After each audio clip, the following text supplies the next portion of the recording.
నమస్తే, this is Murthy from Visakhapatnam. Seethamma Dhara, exactly Seethamma Dhara SFS school back side Shri Mahaganapathi Prasanna Venkateswara Swamy Ayyappa Shri Shirdi Saibaba ఆలయం అండి. ఇది అంటే సాయిబాబా ఆలయంగా ప్రసిద్ధి. ఒక విషయానికి వద్దాం. ఈరోజు గురు పౌర్ణమి అందరికీ తెలిసిందే. అంటే 10 జూలై 2025. అంటే మా వైజాగ్ వాస్తవులకు వచ్చి తెలుస్తూ ఉంటుంది. ఇక్కడ సీతమ్మధారలో సాయిబాబా పేరుకి సాయిబాబా ఆలయం ఉన్నాయి.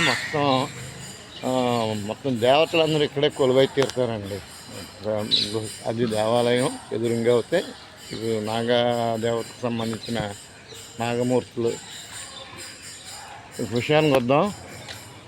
నిన్న అంటే 9వ తేదీన గిరి ప్రదక్షిణ, సింహాచలం స్వామివారి గిరి ప్రదక్షిణ జరిగింది. గిరి ప్రదక్షిణ అంటే మీకు తెలియదే ఉందండి. గిరి అంటే కొండ, ప్రదక్షిణ అంటే తిరగడం, అంటే రౌండప్ చేయడం అన్నమాట. అంటే సాధారణంగా మీరు ప్రతి గుడికి, అంటే హిందుత్వంలో ఉండేది, ప్రతి టెంపుల్కి వెళ్ళినప్పుడు ముందుగా ఒక 3 సార్లు ప్రదక్షిణ చేసి స్వామివారిని దర్శనం చేసుకుంటూ ఉంటారు. అది అందరికీ తెలిసిందే.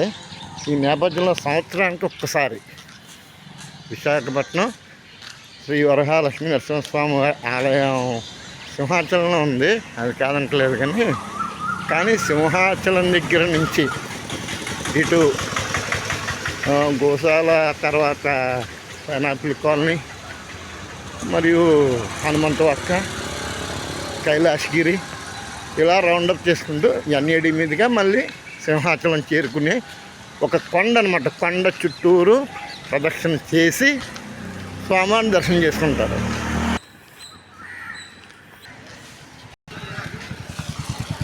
చూస్తున్నారు కదండి, చిన్న లేదు పెద్ద లేదు, మొత్తం సుమారుగా ఈ గిరి ప్రదక్షిణకి అంటే ప్రభుత్వం వాళ్ళు లెక్కల ప్రకారం అయితే ఒక 5 నుంచి 6 లక్షల మంది సింహాచలం దగ్గర ప్రారంభమవుతారు.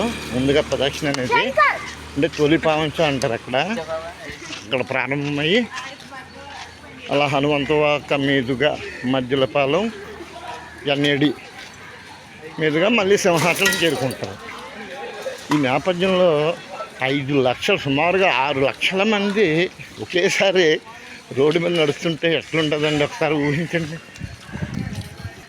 అందులోనూ ఆ నడక కూడా చూడండి, కొంతమంది చెప్పులు వేసుకుంటారు, చెప్పులు లేకుండా, కొంతమంది ఒక్కొక్కరు ఒక రకంగా అండి. భక్తులకి కొలమానం ఉందండి.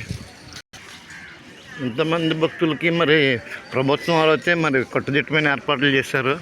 ఈ త్రాగునీరని ఒక్కటేంటండి, అన్ని రకాల, అంటే కొంతమంది భక్తులు అయితే చెప్తున్నాను కదా, భక్తిని ఏదో రకంగా ప్రదర్శిస్తారని కొంతమంది వాటర్ ప్యాకులు పెంచారు, డ్రింకులు పెంచారు, పులిహోర పట్టాలు, బిర్యానీలు, భోజనాలు, టిఫిన్లు, ఒక్కటేంటండి అన్ని రకాలుగా వితరణ కార్యక్రమాలు జరిగాయి. మరి వితరణ జరుగుతున్నప్పుడు చూడండి, దానికి తగ్గట్టుగానే వేస్ట్ కూడా వస్తుంది. ఎంత వేస్ట్ వచ్చింది చూసారా. ఇది మున్సిపల్ సిబ్బందికి కాస్త బరువు. ఈ వేలో ఎవరికి తోచిన వితరణ వాళ్ళది. వారి ఇళ్ల ముందు కూడా ప్రత్యేకంగా చూడండి, ఎవరో ప్రసాద వితరణ, అంటే ఒక పక్కన పబ్లిసిటీ చేసుకుంటున్నాడు, అలాగే టిఫిన్లు కూడా పెడుతున్నాడు. అక్కడ పక్కన సేద తీరుతున్నారు, నడిచి పాపం అలిసిపోయినట్టున్నారు. వాళ్ళకి ఇక్కడ కుర్చీలు వేసారు, కూర్చుంటున్నారు కాసేపు. చూడండి పాపం అరికాళ్ళు కొంతమంది బొబ్బలు ఎక్కిస్తూ ఉంటాయన్నమాట. అలాగే వాళ్ళ అంటే అలవాటు ఉండదు, భక్తి ఉంటుంది. కానీ సుమారుగా రౌండప్ ఎంత అనుకుంటున్నారు, దగ్గరగా అంటే 32 కిలోమీటర్లు అంటారు, కానీ అంతకు మించే ఉంటుందండి. 36 కిలోమీటర్ల దాకా ఉంటుంది డిస్టెన్స్. అలవాటు లేకుండా కంటిన్యూగా ఒకేసారి 36 కిలోమీటర్లు నడవడం అంటే మాటల. మాకు అంటే వైజాగ్లో సింహాచల గిరి ప్రదక్షిణ అనేది సంవత్సరానికి ఒకసారి వస్తుంది. కానీ మీకు అందరికీ తెలిసిందే, అరుణాచలేశ్వర స్వామికి అయితే నిత్యం ప్రదక్షిణాలే. అది కూడా ప్రత్యేకించి అరుణాచలం అంటే గిరి ప్రదక్షిణ చేస్తేనే చెయ్యాలన్న రీతి అంత బాగా ప్రసిద్ధి అనమాట. అక్కడ పాపం ఈ మహాతల్లి చూడండి, కాళ్ళకి చేసేది లేక కవర్లు కట్టుకుంది. మున్సిపల్ సిబ్బంది మాత్రం ఏదో అలా నోటీస్ అంటించారు, కుటుంబ సభ్యులతో ప్రయాణం చేసినప్పుడు చేతికి హ్యాండ్ బ్యాగ్ పట్టుకోండి, ఎక్కడ చెత్త అక్కడ పడేయకండి అని పెట్టారు. కానీ ఈ దుర్గంధాలు మాత్రం మామూలే. ఈ చిట్టు తెల్లచూడండి రకం పాదాలకు ఏమీ లేవు, చిన్నపిల్ల. కానీ నేను గమనించానండి, సాధారణంగా భక్తి అనేది ఒకప్పుడు వృద్ధుల్లో అంటే 50 దాటి 60 దాటిన వారికే ఎక్కువగా ఉండేదేమో అని నేను అపార్థం చేసుకున్నాను. కానీ ఇప్పుడు నేను గమనిస్తున్నాను, అంతా భక్తి అనేది యువతలోనే ఎక్కువ కనపడుతుంది. అంటే ఆ భక్తిభావం అనేది ఒక భయంతో ఏర్పడుతుందా నిజంగా, లేదంటే దేవుడి మీద ప్రేమాభిమానాల మరేమో నాకైతే తెలియదు. ఎక్కువగా టెంపుల్స్ దగ్గర కూడా చూడండి, వృద్ధులు కాకుండా అంతా యువకులే కనపడుతున్నారు. ఇప్పుడు కూడా అంతే, చూస్తున్నారు కదా, అంతా యువతే. కాకపోతే ఇక్కడ ఒకటి మెచ్చుకోవాలండి, అది ఏ మతమైనా సరే, ఏదైనా సరే, భక్తి అనేది మనిషిలోని సంస్కరణని ఇనుమడింప చేస్తుందంట. అంటే మన జీవితంలో మనం అంటే సమాజంలో బ్రతుకుతున్నప్పుడు రకరకాల పద్ధతులు ఉంటాయి. ఒక వ్యక్తిని గౌరవించాలి, సాటి వ్యక్తిని ప్రేమించాలి, లేకపోతే కొన్ని సిస్టమేటిక్ పద్ధతులు పాటించితే, అంటే సమాజంలో బ్రతుకుతున్నామంటే నలుగురితో ఉండాలి కదండి. మంచి నడవడికను నేర్పుతుంది ఆధ్యాత్మికత అనేది నా భావన. ఆ రకంగా ఈ భక్తిని ఎంచుకోవడం అనేది ఒక మంచి తాత్పర్యమే. ఇదిగోండి, ఇక్కడ స్వామివారికి చిన్న ఏర్పాటు చేశారు. సో నిజంగా సింహాచల స్వామివారికి వీళ్ళు సేమ్ ఇలాగే ఉంటారండి.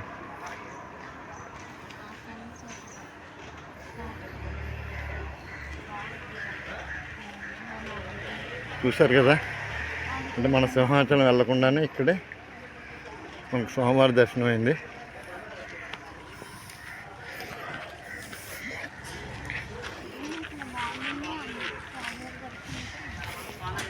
ఇవన్నీ వృద్ధులు కర్ర పట్టి మరీ వాకింగ్ చేస్తున్నారు.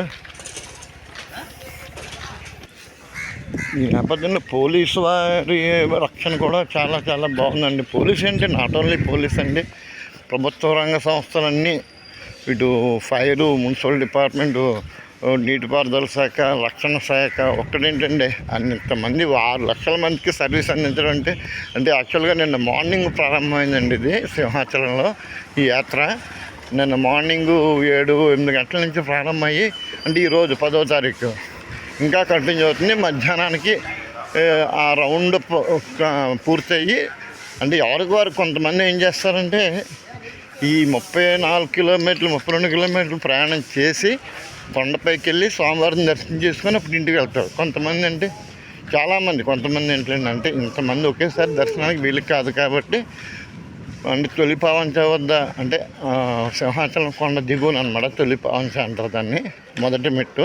అక్కడ కొబ్బరికాయ కొట్టి ప్రారంభంలో, అంటే వాకింగ్ స్టార్ట్ చేసే ముందు కొబ్బరికాయ కొట్టి, వాకింగ్ మళ్ళీ క్లోజింగ్లో కూడా ఇంకో కొబ్బరికాయ కొట్టి, ఆ దర్శనం అనేది తర్వాత సాధారణ రోజుల్లో ఒక వారం రోజుల తర్వాత 10 రోజుల తర్వాత దర్శనం చేసుకుంటారు.